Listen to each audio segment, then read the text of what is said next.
Hello and welcome into the Week 2 edition of the ETSN.fm podcast. I'm Clint Buckley and I'm joined as always by Chandler Vessels. Chandler, we finally had some football to cover last week and I think we learned quite a bit from Week 1. Yeah, it was great to get the season started. We saw a lot of surprises. I saw a great game in Lufkin and Longview. That was another classic. You got to see some teams sort of break out. You got to see Tyler Lee and Marshall go at it. So we learned a lot. We saw some teams surprise us and saw some teams do what we expected them to do. So a couple of games that surprised us at first. Let's talk about Nacogdoches. How about Nac? 37-20 over Kilgore. Nac has equaled their win total from last year already. Yeah, I mean, that was certainly a shocker. We thought Kilgore, and we still do think Kilgore is going to have a pretty good season this year, but after winning only one game last year and with how Kilgore played last year and their expectations coming into the season, I don't think anybody really expected NAC to be able to come up with a win in this one. So it certainly makes NAC's future matchups and their game this week a lot more interesting and one that we're going to want to keep an eye on. And congratulations to Quitman. They snapped the state's third longest losing streak of 43 games with a 30-6 win over Cumbeek. Congratulations, Quitman.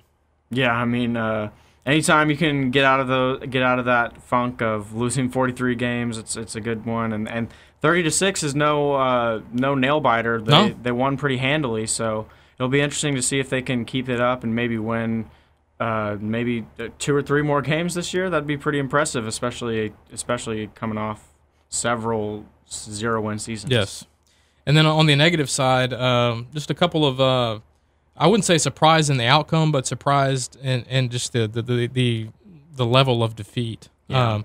John Tyler loses to Cedar Hill 57-7, and then Texas High loses 56-7 to Pflugerville Hendrickson. I was at the Texas High Hendrickson game last Thursday. I know Texas High was playing a much better opponent. I mean, this is a 6A Division I team that went all the way to the state quarterfinals last year and has several of those players back in 2018. But I was surprised at just how physical Hendrickson was and how beat up Texas High was on both sides of the ball. Colton Clack, who had missed most of last season with an injury at quarterback, I was looking forward to seeing what he was going to bring to the table in 2018. Unfortunately, he just didn't have a whole lot of time to operate back there, and I think Texas High, a lot of those mistakes were correctable, and I think they were just playing a much better opponent. So I wouldn't get too caught up in the margin of loss, but very, very shocking to see Texas High lose that bad to anybody. Yeah. John Tyler 57-7, Cedar Hill, not the way Coach Rickland Holmes wanted the 2018 season to start by any means. Yeah, like you said, we maybe didn't expect either of these teams to come out with a win this week, but we certainly didn't expect them to lose by 50 points. No. Texas High's got Arkansas High this week. John Tyler's got Tyler Lee in that rivalry game. So those games are going to be ones that we're going to want to keep an eye on to see. Because I don't think we had John Tyler and Texas High pretty high up in their district. We had John Tyler winning their district. And I don't think we can judge, like you said, we can't judge too much off of the first week. Right. But we're definitely going to want to keep an eye on those games, and we'll have a better barometer of like what their season's going to look like after this week. I agree. And then a few teams made some statements this week. First, Marshall, 42-29 over Lee. I was at that game last week. I was just kind of blown away at how, with what ease Marshall was able to move the ball against Lee's defense. J.J. Green was fantastic at quarterback, but that receiving core is just deadly, especially at the 5A level. And regardless of classification, I don't know if you can find a better trio of receivers in the state. I mean, you're talking about the seniors, DeKendrick Bender and Taj Washington, and then you've got junior Savion Williams, who looked fantastic. I mean, he only had 2 catches, but both of them were pretty special touchdown grabs. So it was fun to watch Marshall's offense go to work. And Lee, we have pretty high expectations for Lee this year. And they finished 6-4 last year, which was their first winning season in a decade. Just missed out on the playoffs. We both think that they're good enough to make the playoffs this season. Yeah. So that was kind of disappointing to see. but I'm taking more from Marshall in this game. Like, I think Marshall just rose to the occasion and beat a pretty good 6A football team, and we'll find out a little bit more about Marshall this week. More on that in a little bit.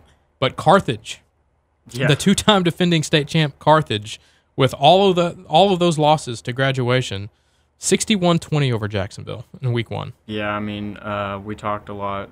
You mentioned it. We talked a lot about what they lost with Keontae Ingram, all their defensive guys, those linebackers, Mekhi Colbert, who played both ways actually, and then Dwaylon Ingram and D. Bowens, other receivers. They lost.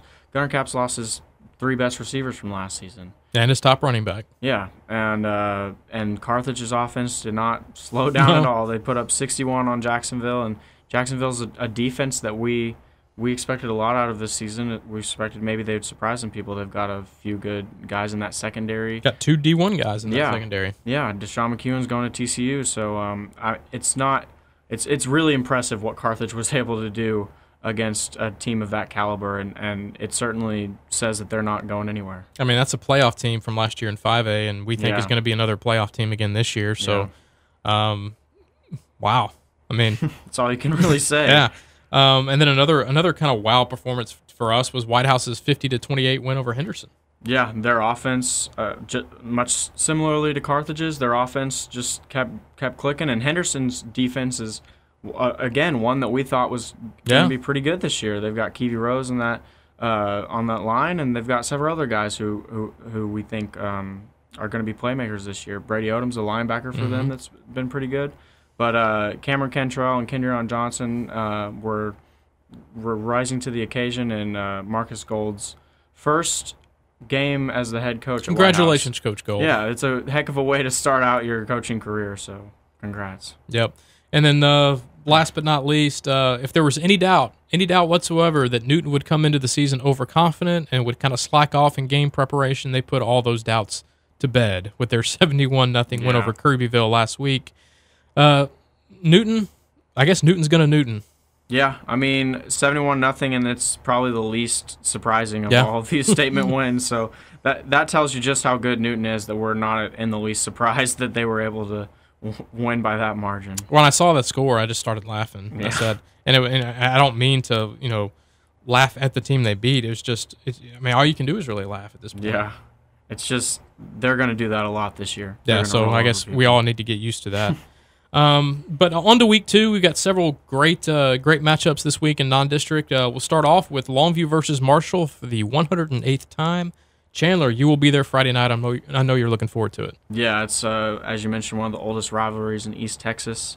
Longview's had the best of it recently. They've won 17 of the last 20 meetings between these two teams, and I think they have like a 60-42 lead in the series, and they've tied like 5 times or something like that. But it'll be a good battle. Haynes King versus J.J. Green, 2 great quarterbacks. We'll get to see them run their offense. Haynes King, I was at that game last week. He had a great game throwing to Camden Perry, who broke the Lobo school record for receptions in a game. He had 12 receptions. No. Haynes didn't really look much elsewhere. Didn't need to. Yeah, he didn't really need to. I mean, he had 146 yards receiving, so when you got a guy like that who's able to catch it every time, you might as well just keep dumping it off to him. I have a pretty good feeling that Camden Perry is probably public enemy number 1 down in Lufkin. After what he did to them in the playoffs last year, and then last week's performance, Camden Perry probably doesn't have too many friends in Lufkin at the moment. No, not at all. But speaking of the receivers, we've got a lot of good receivers in this game. We mentioned Perry already, but on the other side, you've got probably the deepest receiving core in East Texas, maybe even the state. From Marshall, we've got 3 guys who are going to go D1. You saw him last week. Taj Washington is speedy. He had 8 catches last week, and he was the most active of the 3 receivers. Bender and Savion Williams, they both made some nice catches, especially on deep balls. But Taj Washington playing in the slot, he does a lot of the dirty work. He gets a lot of those screen passes and just does a lot of his damage run after catch. And it was fun watching Marshall's offense, and I kind of envy you getting to see this game because not because I think Longview is probably the favorite. I mean, history suggests that, but I just want to see how Marshall, handles a top tier 6A program. Yeah. Because if they're competitive and if they make a game of it, especially carry it into the second half. I mean, look out in 5A for Marshall. I think they're going to be good anyway. But if they can really push a very good 6A team like Longview, I think good things are ahead for Marshall. Yeah, it's a home game. It's a rivalry game. It's certainly, like you said, Longview is the favorite, but it's not really out of the question that Marshall would be able to pull off an upset in this one, especially after what you saw last week. So it's going to be a good game, and I'm looking forward to it. Well, I guess it's kind of rivalry week in East Texas because we go from the area's longest running rivalry to the second longest rivalry, which is Nacogdoches and Lufkin. A couple weeks ago, probably weren't that interested in this game, but after Nacogdoches' performance against Kilgore last week, I want to see how they do against a Lufkin program, which is good and is going to be playing angry after last week's disappointing loss to Longview. That defense will be a big test for Nacogdoches. Yes, Jake Smith, the quarterback for Nac, we saw him in our combine earlier in the summer. We were impressed with him, and he had a good week last week against Kilgore, but it's going to be a completely different challenge for that offense against a Lufkin defense, which is among the best in the entire state, especially up front. Carl Williams may not play again this week, but Javasia Brunson and Braylon Garcia both played outstanding last week on the defensive line, as did DeAndre Bagley. Jaron Thompson made plays on defense, so it's going to be tough for Nacogdoches. But I at least want to see how the Dragons compete. I want to, much like Marshall against Longview. Both Marshall and Nacogdoches are big underdogs this week. But I want to see how they compete against programs like Longview and Lufkin and see where it'll be a good barometer for both of them as we get closer to district play. Another big game in 4A is Van versus Gilmer. These are two of the top programs over the last half decade in East Texas. Both came off with week 1 wins. Van was 34-7 over Alvarado. Gilmer was able to hold off a very good Atlanta team, 47-41. Interesting note about this game is both teams are rotating quarterbacks at the moment. Both teams played 2 QBs last week. Van played Jayton Moffitt and Liam Nielsen, while Gilmer was able to rotate in Cade Camp and Mason Hurt. I don't think either quarterback did enough to separate from the other for either team. All 4 of them played well. So it'll be interesting to see if both sets of quarterbacks can continue to progress and make the decision even harder for the head coach to make the number one starter known before they get into district. I think this game will have a lot to say about who eventually wins the starting job for each team. Mm-hmm. Silsbee and Newton is another one I'm looking forward to. The battle down in the 409 Southeast Texas. Newton's great. We talked about Newton earlier, but Silsbee might be able to challenge them a little bit. Yeah, Silsbee will be a bit more of a challenge than Kirbyville last week, but I still would expect Newton to come out on top in this one, and I would expect Newton to finish their season undefeated, honestly. But Silsbee will be a good test. They lost to Carthage in the playoffs last year. Of course, Carthage was the eventual champion, so not a bad loss by any means. But they've got a couple guys coming back on offense, a couple running backs who combined for almost 2,000 yards last year, and Christopher Martin and Draylon Taylor. So Newton's defense is going to want to look out for those guys, but they've got a lot of playmakers on defense. I don't think it should be too much of an issue for them. Silsbee does return 8 starters on defense, so that will be a test for Newton's offense. I don't think they're going to score 71 points this week. I wouldn't expect that. Like Darwin Barlow had 163 yards on 8 carries last week, so it's pretty good. I'm not gonna expect that. I don't know what the average yards per carry is for that, but I don't think it'll be that 20. high. Yeah, 20. 160 divided by 8. That's 20. Yeah, math. So looking forward to seeing that. I agree with you. I think Newton's a very considerable favorite in the game, but they'll definitely be challenged a little bit more than they were last week. How could they not be? Yeah. Last one, West Rusk and Wascom. These two teams were district rivals last year. Finished first and second in that district. West Rusk was able to make it to the third round. Wascom made it a round further. Both saw their seasons end against Newton. It'll be interesting to see how these two teams match up this year. I know both teams picked right back up where they left off last year with their Week 1 wins. Yeah, I mean, West Rusk's defense last year was the story. I think they had, if not the best defense in East Texas, certainly one of the pound best for pound for sure. They lost a lot of guys, well, maybe like half of those guys that were major playmakers for them last year, including Tyree Wilson, who's now at Texas A&M. But I mean, they shut out ARP 45-0 in Week 1, so that defense doesn't look like it's going to take too much of a step back. And they've got Orlando Cortez and Diego Molina both back, who were a part of that defense last year. So they've got them to be leaders for them.